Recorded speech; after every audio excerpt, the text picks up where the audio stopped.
Good evening and welcome to Sunday night Satsang. And it's normally John and Michelle, but tonight it's just John. Michelle is not able to make it, unfortunately.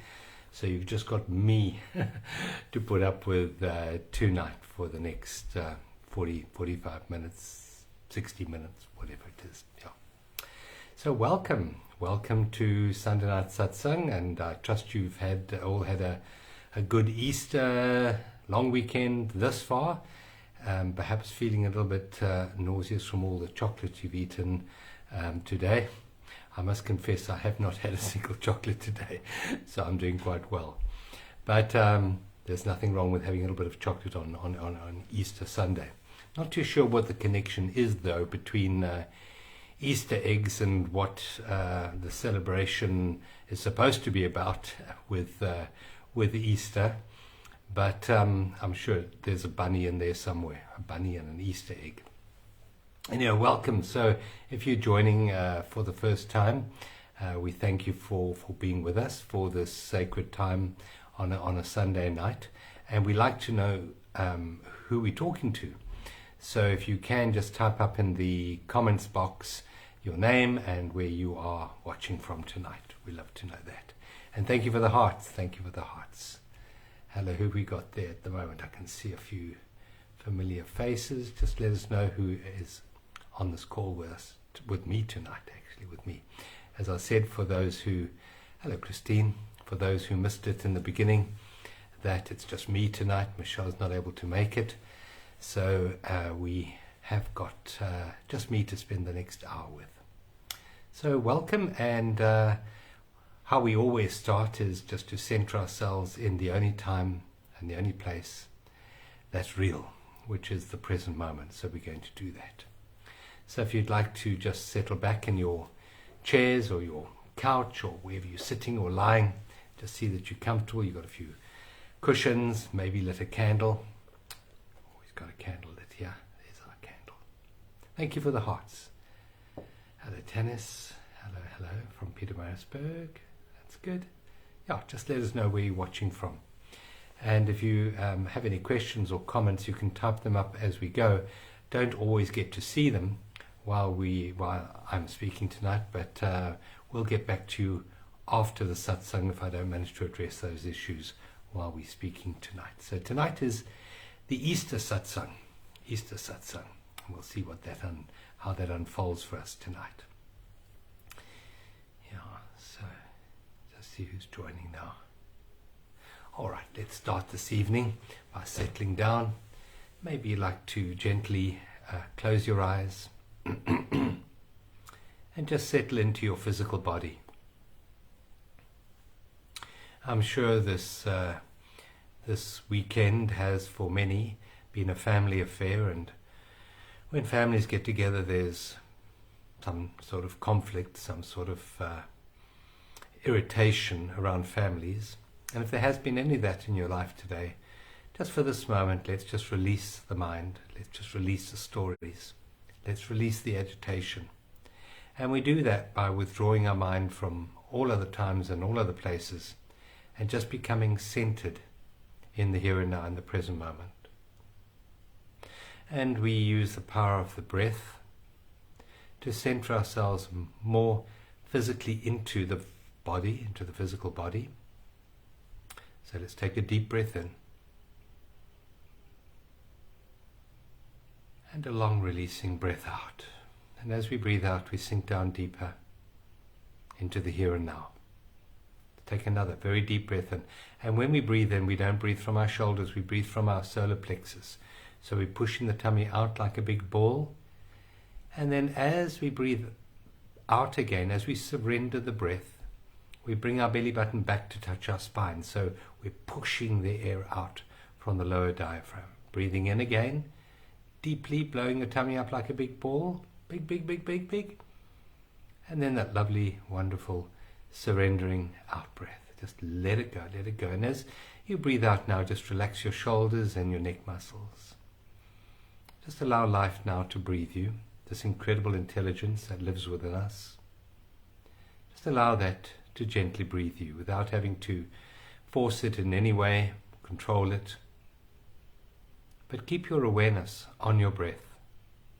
Such a powerful tool for bringing us into the present moment is the breath. It's the one thing that isn't really a thing, and yet it's with us always.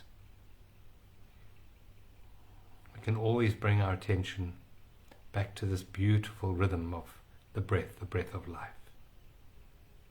I say it takes one conscious breath, one breath taken with full awareness, to relieve us of the shackles of the mind.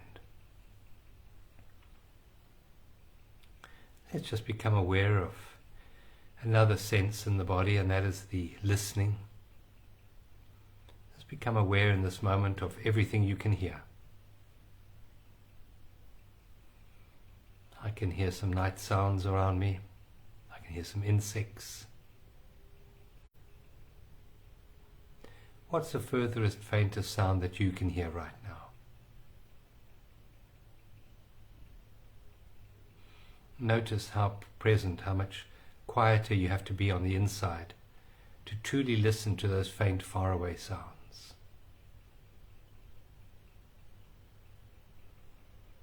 I believe we do too much talking in life and not enough listening.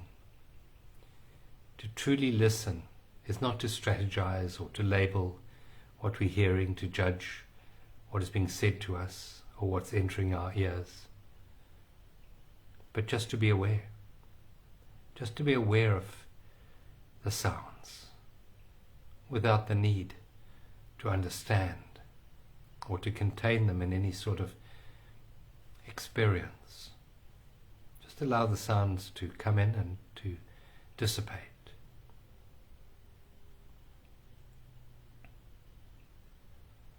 And become aware that you are the awareness that listens. You are the awareness that's aware of the sounds that you can hear right now. You can hear my voice. But what other sounds can you hear?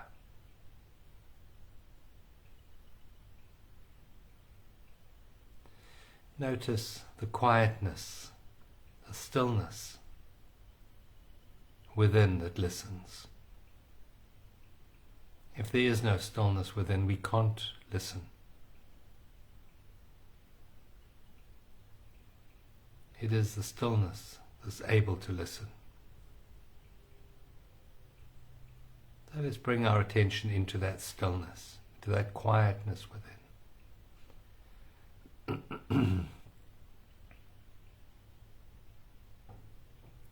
And let's honor this moment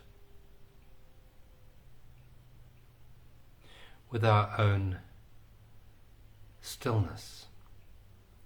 Let us bring our stillness fully into our awareness, here and now.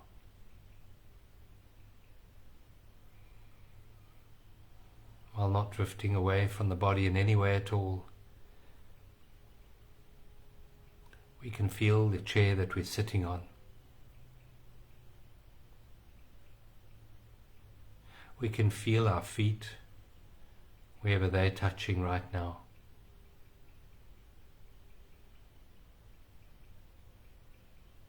We can feel our hands from the inside.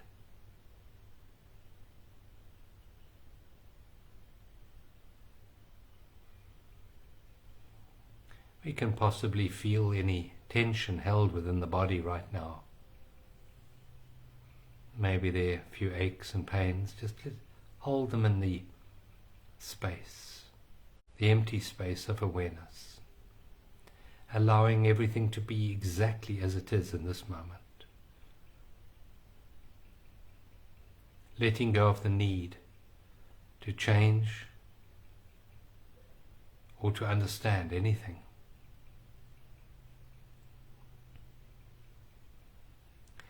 Now let's bring our awareness to our eyelids. Let's relax the eyelids so that they are heavy, relaxing any worry lines around the forehead or the muscles around the eyes. And we bring our attention to rest gently on the pictures behind our eyelids. any colors or shapes that we can see right now. And as we do that, just notice who or what is noticing the shapes or colors behind your eyelids.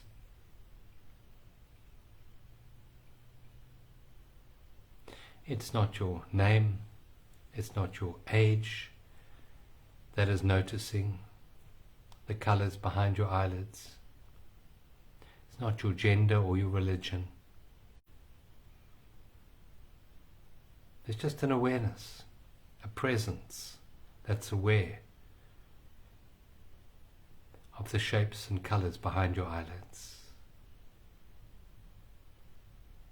This awareness is free of labels, liberated from time. It is the stillness that is our true essence, that we can call presence. In order to be aware of the sounds we're hearing right now, in order to be aware of where your feet are resting and your hands are touching, in order to be aware of the colors and shapes behind our eyelids, we have to be present, fully present. And we start to realize that presence is stillness.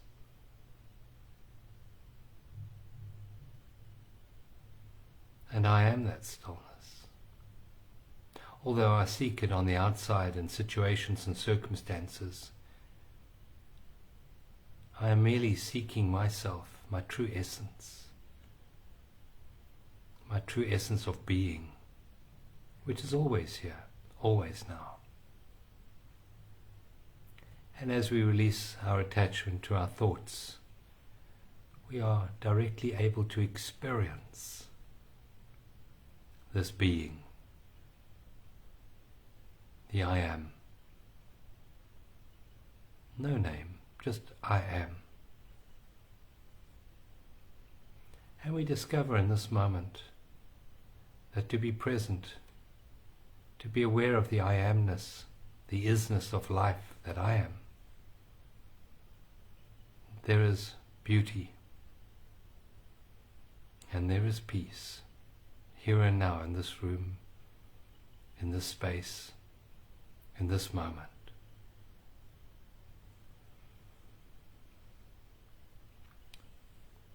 This moment is beautiful. This satsang, this gathering, is beautiful. And beauty is not something to be understood. It's not something to be contained or framed within the mind. It is to be experienced in our hearts.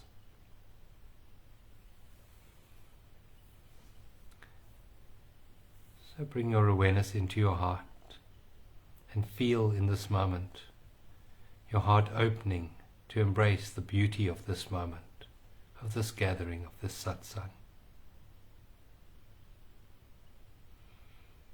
And there is nothing that unlocks the heart, that opens the heart more than gratitude.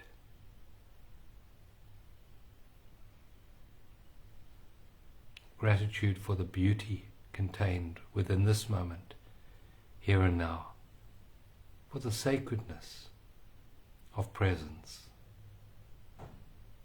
We feel our hearts opening, surrendering to life, here and now. So we become a channel for this life to live us. And so as we surrender our doingness and become more aligned with our beingness, so we find an ease within us, a flow, and a peace that passes all human understanding.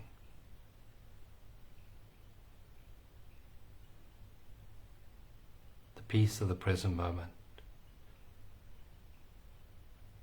And we say a quiet thank you within our hearts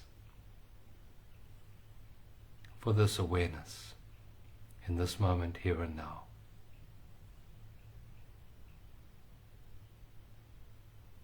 For the quietness and the stillness of just this present moment.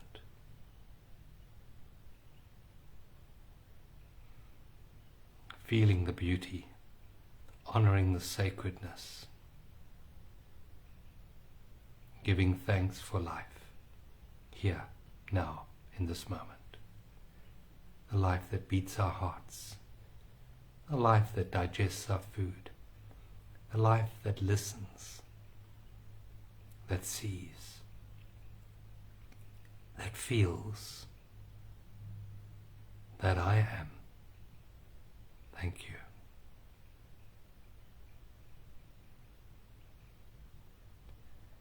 Take another very deep breath into your solar plexus.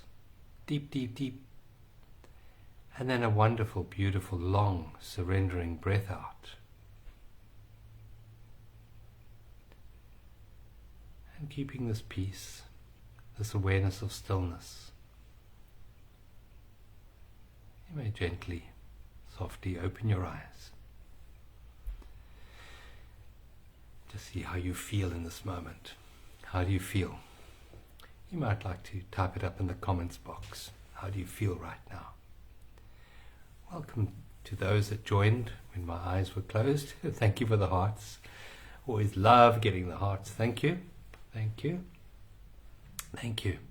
So tonight we're going to be looking at the subject of Easter. I wonder why that is. Oh, it's Easter, that's why. And for those of you who missed the beginning, Michelle is not with us tonight. She's unable to make it tonight. So it's just me. So Easter, well, whether you are a Christian or a Hindu or a Buddhist or a Jew, makes no difference. The true celebration of Easter is really from the Northern Hemisphere. It's about the celebration of rebirth, the celebration of spring. And it was aligned with the crucifixion and resurrection of a teacher from 2,000 years ago. But that's probably been engineered into the celebration of a pagan festival into aligned with a religious one. But both the essences are pretty much the same.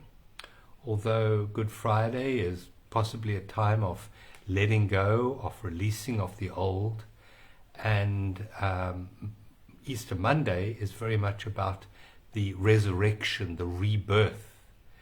And so I'd like to look at that. I'd like to look at the dying of the old and the birth of the new.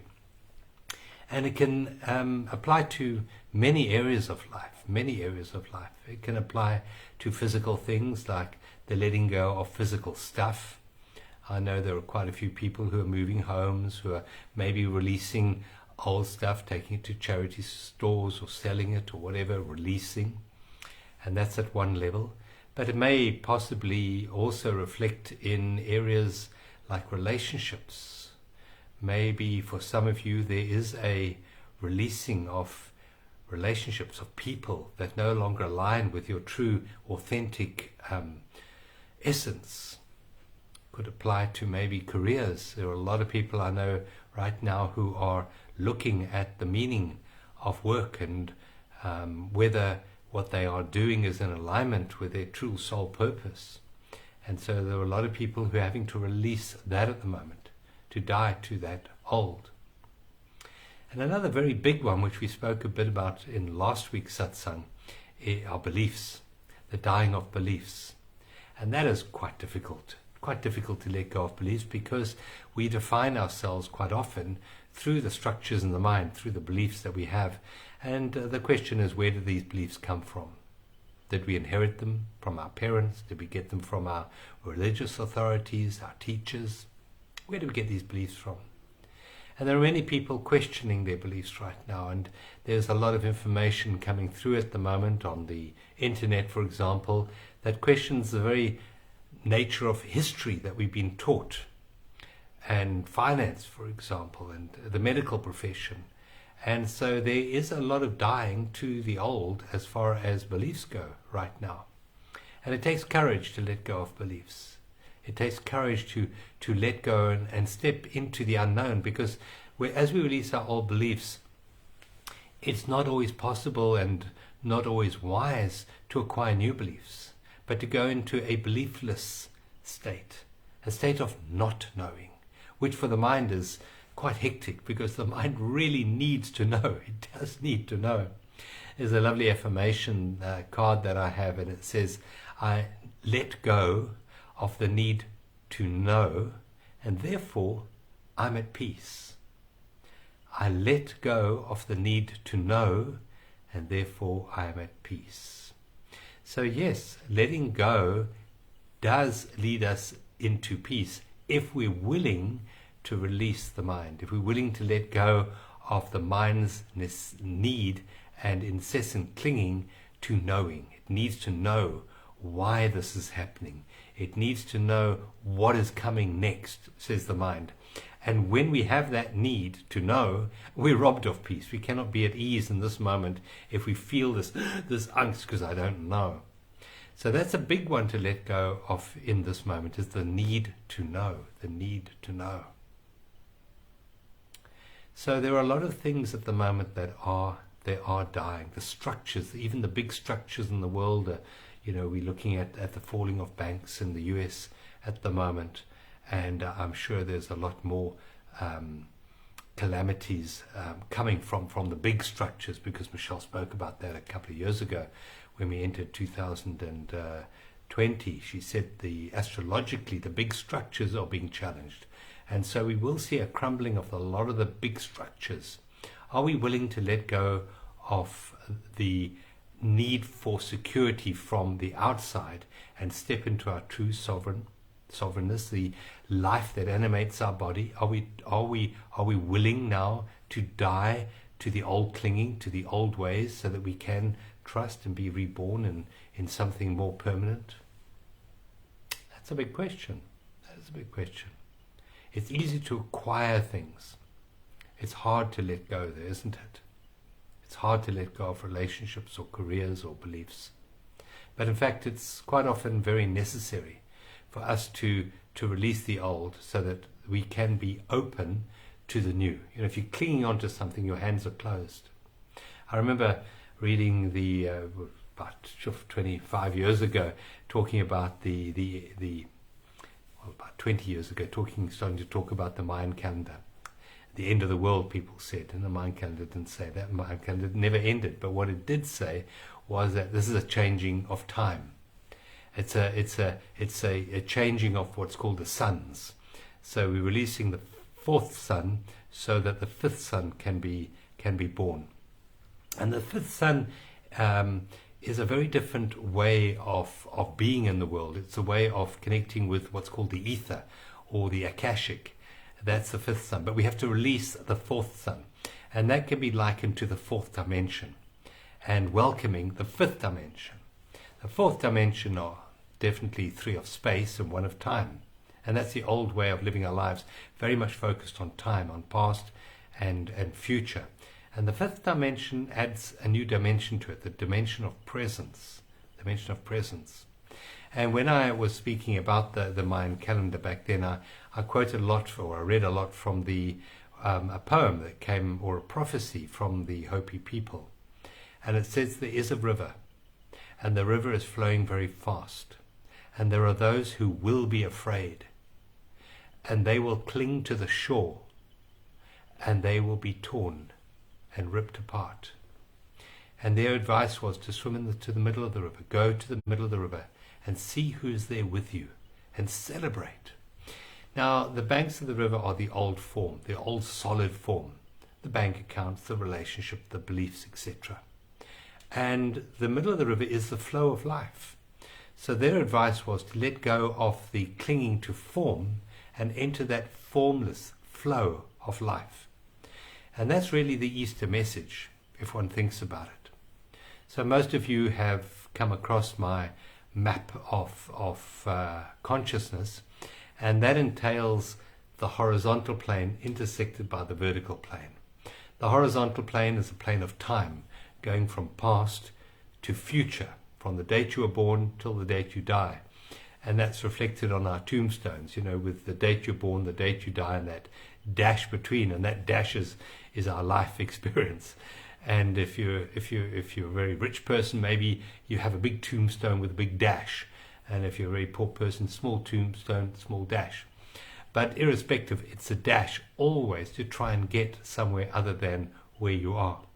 And that's the madness of the world, because the horizontal plane is ruled by two major things: time and fear. The moment you remove time, you remove fear.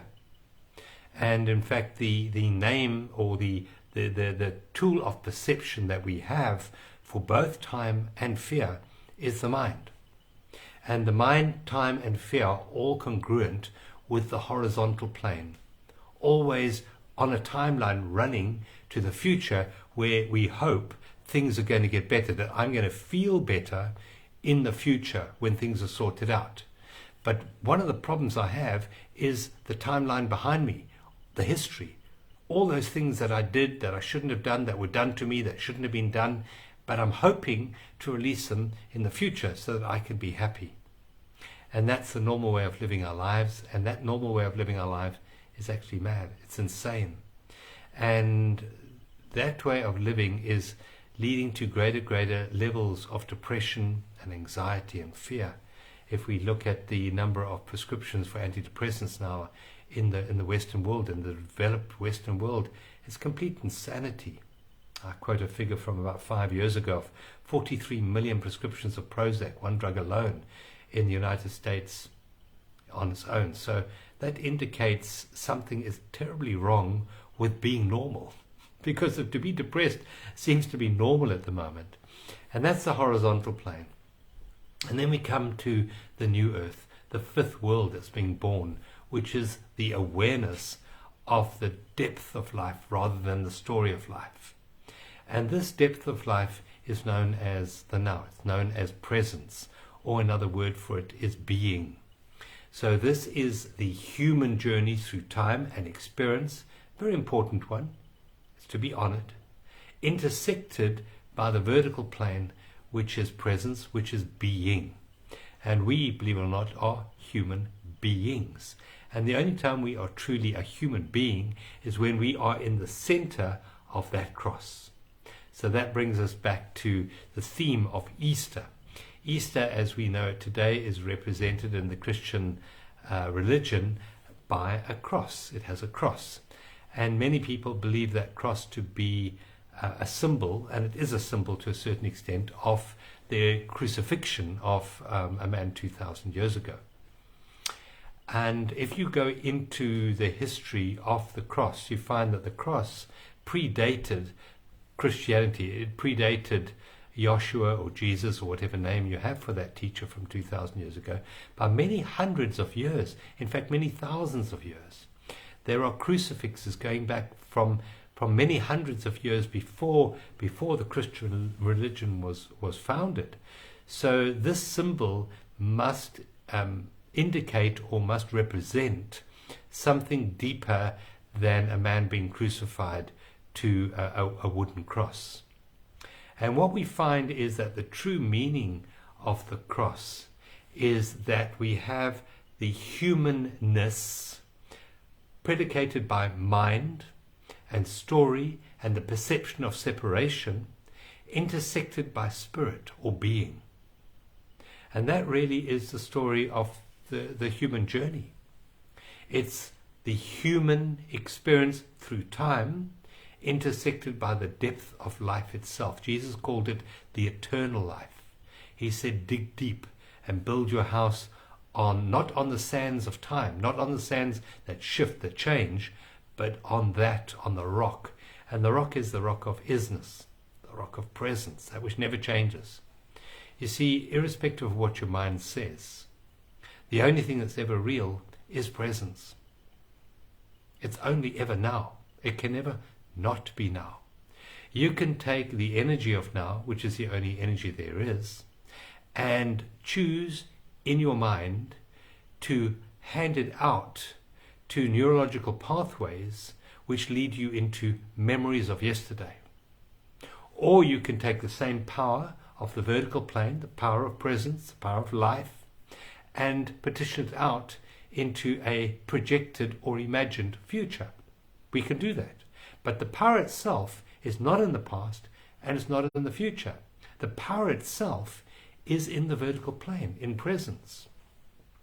And the resurrection, that's very symbolic in Easter Monday, is very much about releasing the old attachment of identity to purely that four-dimensional reality of time, which is part of fear and mind, and coming into the awakened state, the resurrected state of the vertical plane, which is being or spirit. You can use the word spirit.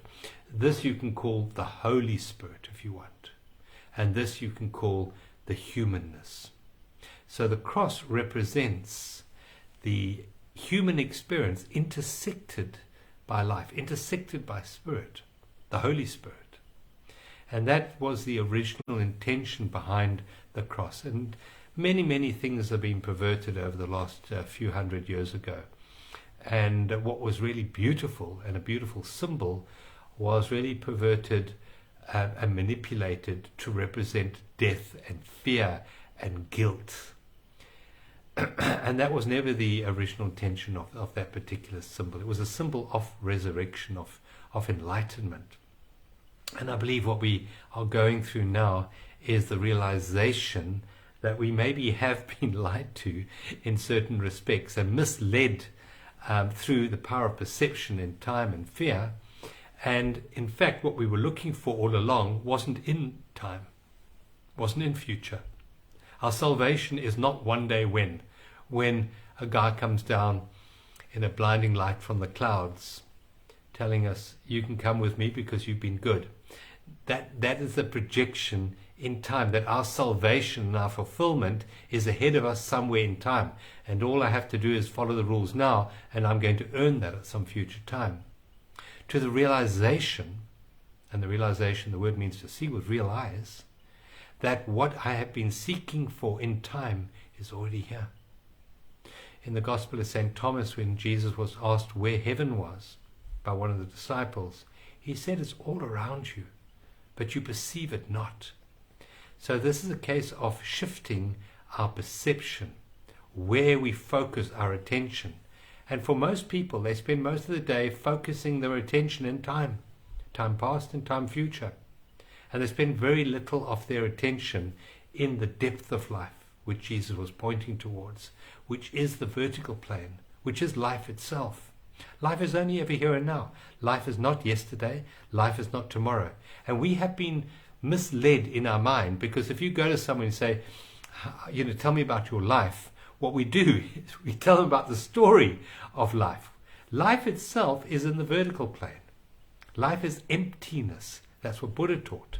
Emptiness. And even those who followed Buddha and the teachings of Buddha couldn't quite get that. So they made a thingness of emptiness, which is what the mind always does. It always makes that which isn't a thing into a thingness. For example, while the horizontal plane is a collection of things that can be understood and put in the head or physically held onto, the vertical plane is a plane of emptiness, of no thingness, no thingness. And for the mind, no thingness has no value at all. So the mind ignores the no thingness in terms of thingness. Now, thingness is form. All form is a thingness. And it's the clinging to form, hoping it won't change, that leads to our suffering, said the Buddha. It's clinging to that which is changing, looking to permanence in the impermanence, which leads us to suffering. But as we start to shift and as we start to withdraw our mind from the yesterdays and the tomorrows and drop into the vertical plane of no thingness and start to find the true essence of life in the vertical plane, as we start to find our true self as a no thingness rather than a thingness, so we start to release fear, anxiety, guilt, regret, and anger. And we start to live in peace. And as Gandhi so wisely said, we have to be the change we want to see in the world. If we want peace in the world, we have to be the peace. And we cannot find peace while we're clinging and looking to salvation in the world of form, because form is very unstable. Only as we start to drop into the vertical plane, the depth of life, can we find peace. Can we be the peace? Can we be an open channel for light and love to flow through us into this world, to transform this world of experience that we live in? And that really is the true Easter message, is to release our attachment to the horizontal bar of the cross and drop into the depth of life itself, the eternal life. The life on the horizontal plane is a beginning, a middle, and an end. That's not the eternal life. The eternal life is presence. And just to shine a little bit of a light on that from an experiential point of view, think back to when you were 10 years old. You were alive, you were aware, and yet you had a 10-year-old body and a 10-year-old mind. Now, whatever age you are now, and I trust you are more than 10 years old, you have a very different body and a very different mind, a very different collection of thoughts and memories and experiences, and probably a very different view of the future. So all of that has changed. Everything on the horizontal plane has changed for you, except one thing. You are alive. The presence that animated your body when you were 10 is exactly the same presence that animates your body today. It's exactly the same presence that was when our eyes were closed, being aware of the colors behind your eyelids. Didn't have a memory, didn't have anticipation, didn't need to understand anything in that moment. And that is the true essence of being. Being transcends understanding. Understanding happens in the mind on the horizontal plane. And the message of this transformation, this rebirth, this resurrection, comes from the letting go of the need to understand and to drop into alignment with life. And there's a doorway that allows us to enter the vertical plane from the horizontal plane of time. There's a doorway, and above the doorway there's a sign. A couple of different words that can be used above that doorway. But one of the signs, the biggest sign, is the sign that says surrender. Surrender your need to understand. Surrender the need for more. Surrender the need for more time. The question I have for you right now is, are you willing to do that? Are you willing to surrender your need for more? Are you willing to truly surrender? Not in a manipulative way. Not, look God, I've surrendered, now please give me what I need. No, not that type of surrender. Unconditional surrender to the isness of life in this moment. If peace is what you want, if real peace, eternal peace is what you want, then it's available to you through that doorway, through that narrow portal of surrender. And the other label that's above that door, which is very much the same, points us in the same direction, is the word forgiveness. And that's another very hard word for the mind, because forgiveness, as far as the mind is concerned, is you need to go and do something to someone to say, I forgive you, and then you're going to feel better about yourself. And you're obviously going to only forgive those people who deserve to be forgiven. So it's a conditional forgiveness. The same way it's a conditional surrender. But unfortunately, this doorway is an unconditional emptiness.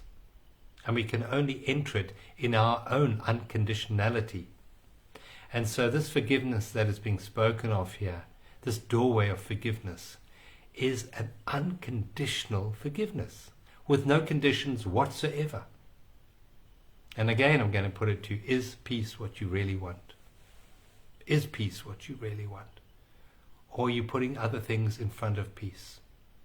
Because if you are, you will continue the suffering for yourself and those around you.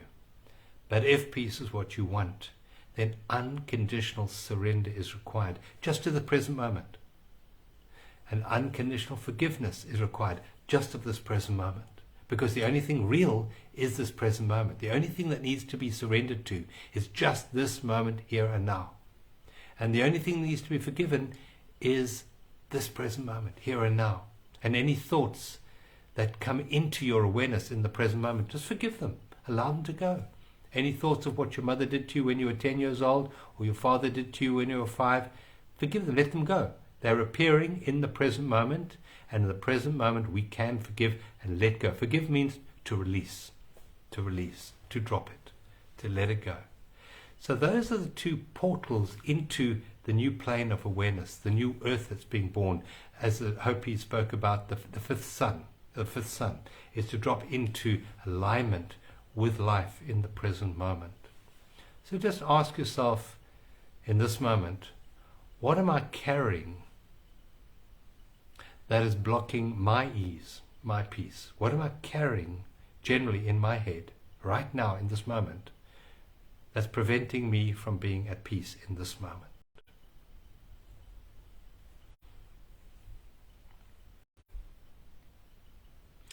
Are you willing to drop that? Are you willing to surrender it? Are you willing to die to that which no longer serves you, so that something new can be born? It's not worth holding on to that which is giving you pain. It doesn't help anyone, not even yourself, to hold on to that which no longer serves you. And in order to truly surrender, and in order to truly forgive, there is something that we need. And it's not a thing. I said something we need. It's not a thingness. It's trust. Trust is not a thing. You're not trusting in a thing. You're trusting in the no-thingness of the vertical plane. And the vertical plane has pointers towards, and we use the word life. We use the word love. But they're not things. Life is not a thing. It animates things, yes it does. It appears in the world of form, but it's not the form. It's the formless that animates the form. And love is not a thing, believe it or not. Can we surrender to love in this moment? Can we surrender to life in this moment? The true answer is yes, of course. I am life. I am love. It's who I am. Can I surrender to what I am? Of course I can, because it's already what I am. The question though is, are we willing? We have power in our own will. Are we willing to surrender all that we're not, so that we can come home to the vertical plane, home to who and what we really are, which was the true message of Jesus. He surrendered and found the Christ, the anointed one, within. He said it's within. It's always here, always present. Are we willing right now to release all that we're not, so that we can live more aligned with who we are, who we always have been and who we always will be? And so it takes trust to release our attachment to time and to surrender to the isness of life in the vertical plane. Trust. And remember, you're not trusting in something outside of yourself. You're not trusting in a God or in a life form outside of yourself. You're surrendering to life itself, which is here, which is right present, which is beating your heart, digesting your food, right here in this present moment. It's growing your fingernails, repairing your organs in your body, right here, right now, in this moment. Can we surrender to that? Can we trust that? Can we trust the flow of life? Because if you can't trust, you can't truly surrender, can you? You can't truly forgive. So a very important part of this process of dying and being resurrected is to come home to the true awareness of what trust is about. Trust in the present moment rather than the stories in our head about past and future. Letting go, letting go. What is gone is gone. Nothing can be changed in the past. And what is to come is to come. You can be better equipped. You can be more intelligent, more aware, more prepared for what is coming by being present today. So being present today is an investment in the ability to safely navigate all the challenges of any future time. But it has to be done today. To surrender to life as it is in this moment, and to drop from the head, which is the organ of resistance, of judgment, and of time, and of fear, and of regret, and drop into the heart, which is the portal of surrender. It's a portal. It's a portal of forgiveness. Forgiveness happens here in the heart, not in the head. It happens in the heart, because the heart is in alignment, if you look at it, with the vertical plane. The head is on the horizontal plane, time. Time happens in the head, and it's the heart that drops into the timeless essence of presence. Someone sent me a little link by some PhD who was doing some research on time and on presence. And he found that in true presence, your heart rhythm changes. But he was looking again at time as a segment of a progression in time, when in fact presence is something that transcends the horizontal plane. But there is a connection between presence and the heart, a real connection.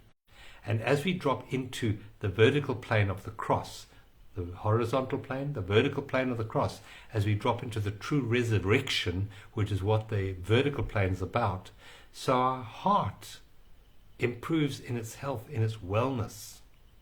It slows down in its rhythm. Those spaces between the beats smooth out. They go from incoherent to coherent beats that can be picked up on a heart monitor.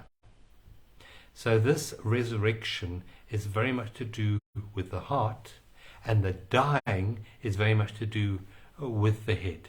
Every thought we think, we need to die to those thoughts. We need to release them in order to be born again, and born again in the heart. And that's the true message, I believe, of Easter. The resurrection happens through the heart.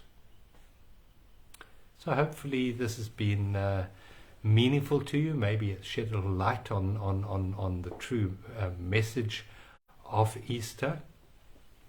This is not an easy process to let go of the mind, because the mind has ruled us for many lifetimes. I believe that we created the mind intentionally to have an experience of being separate from the all that is, and there's nothing wrong with that. We used a creative energy to create the mind and to live experiences of separateness on purpose, so we could have this experience of two-ness. And the problem isn't in that creation of mind. The mind is not the problem. The problem is that we have forgotten who we are, that we have actually lost ourselves in the creation of mind, in our own creation. We have played hide and go seek, and we've forgotten it's a dream. We've forgotten that it's our creation, it's a game of our creation. But now is the time to remember, to awaken, to find who we really are. And that's the resurrection of awareness. The resurrection of unconditional love in our lives, in our experience. And that is the very fabric of the new earth that's being born. The newborn is not being born by modifying the horizontal plane, making the horizontal plane more acceptable. No, that's not the new world. The new world is a completely different paradigm. It's a paradigm of presence compared to the old paradigm of fear and time. While fear has the perception, the misperception of separation, love has the direct knowing of oneness, of connection, that we are all one. We're all one life. Life is in the horizontal and the vertical plane, and so is love. And life and love point us in exactly the same place. That's no place at all. That's pure presence. So this resurrection is the resurrection of love in our awareness. Love is always there. We don't have to create love. We can't create love. But we can come back home to love in our awareness. To start to see ourselves not as separate, not about me, mine and my, but back to the true essence of being. The being that I am is the same being that you are. There's only one being. We're all aspects of that being. There's only one life. The life that I am is the same life that you are. There's only one life, manifesting in many different forms, manifesting in trees and flowers and dogs and cats and birds and fish. And 7.8 billion human beings. There's only one life. And love is the recognition of that. The recognition of stillness, of presence in everyone that you meet. The recognition of sacredness in every single moment that we experience. That's the resurrection. It's to awaken from the dream of separation to the direct perception of oneness. And it starts not with someone else, but it starts with us. If it's to be, it's up to be. So let us commit ourselves to awakening, to being reborn moment to moment to moment as we move through our day. Moment to moment to moment, withdraw your mind from time and come back into presence. Use your mind. If you need to remember to do something, use your mind. If you need to plan for the future, use your mind. But no longer live there. No longer lose yourself in mind. No longer look for your happiness and your fulfillment in time. That's a big one. If you can't find what you're looking for now, then you will never be happy. Happiness is the realization that it's all here now. That life is perfect in the present moment. That's where happiness lies. That's where peace lies. Peace lies in the present moment. The most powerful affirmation which we can use to shift us from the horizontal plane to the vertical plane is that my point of power is in the present moment. So you'll be shifting out of the horizontal plane, coming into the vertical plane. So I'm going to lead us out with another centering meditation. And then after the meditation, I'm going to give us an affirmation for the week ahead. I've got a whole pack of cards, which Michelle normally chooses from, but I'm going to choose a card now, just randomly from the pack. And then we're going to use that possibly in the meditation and use that for the week ahead to resurrect our awareness from the sleepy state of the horizontal plane to the wide awake state of the vertical plane. And remember, it only takes one conscious breath to awaken. One breath taken with full awareness and you're back in the depth of the vertical plane. So I've chosen a card. Here it is. Here it's a green card, which is the heart. This is beautiful. This is really a lovely message of resurrection. So let's just, I'm going to lead you out with a short centering meditation, and we're going to incorporate this card in the meditation, and then I will photograph this and put this up on the Facebook page to help guide you through the week ahead and to dissolve any blockages to surrender and to forgiveness, true forgiveness, so that we can live our lives more aligned with the joy of life, with the peace of life, and directly experiencing the love of life in each and every moment. So hopefully you've enjoyed what I've shared with you tonight. If you have, if you can just press the share button and the like button, and thank you for the hearts that I see popping up while I've been speaking tonight. Thank you very, very much. Yeah. So let's just maybe gently close our eyes.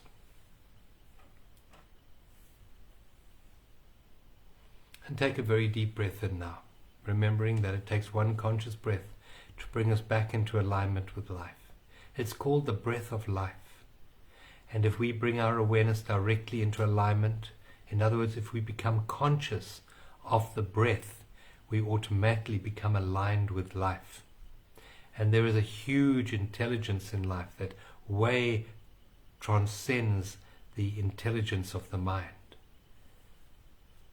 And as we start to align with this intelligence and draw on its resources, we are better able to cope with all the ups and downs and all the challenges that we face on the horizontal plane of the human experience.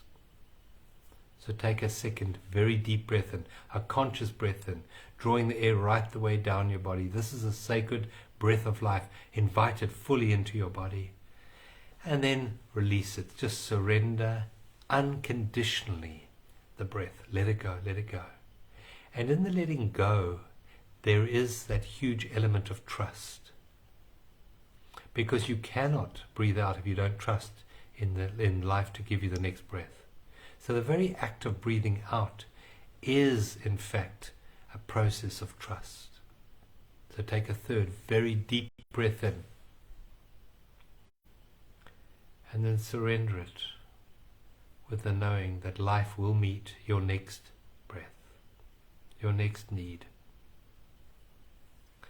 And once more, hand this breath over to the intelligence of life and allow life to breathe you. But bring your awareness to the tip of your nose and just feel the flow of air coming in and out of your nostrils. Pay it full attention. And when we pay attention to the breath in this way, time ceases to have any meaning. As we focus just on this breath that is being drawn into the body now, there is no past, there is no future. So the breath of life is, in fact, a portal out of time into the depth of life, into life itself. We keep our attention focused on the in and the out breath, and we use every out breath to surrender even more to the vertical plane of being, to become more who we are, which is being. Less of the attachment to the human stories, and more in full surrenderedness to the depth of who we really are, which is life. We do not have a life. We are life. You cannot lose what you are. The body comes and goes, but you are life. So you cannot ever die. You cannot lose what you are. You can only lose what you have. You have a body, but you are life. And in this knowingness there is huge relief from the fear of the mind. In the depth of this moment, here and now, there is peace. There is presence. There is eternal life here in this present moment. And as we open our hearts, we find there is love in this present moment, the love of life. We can appreciate all the forms of life. But true love is to recognize the formless being underneath all the form. This is love. And it's to honor that with our focus, with our attention, in all we meet. While the forms are different, the life underneath the form is the same.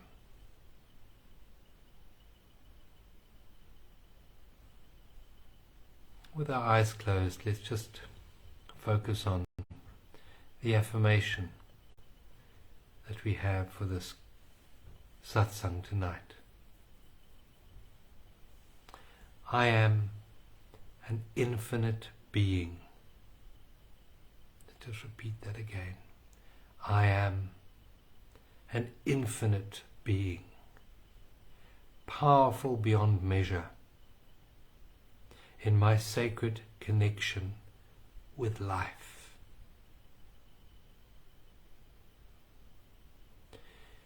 Just picture color green Picture this green radiating from your hearts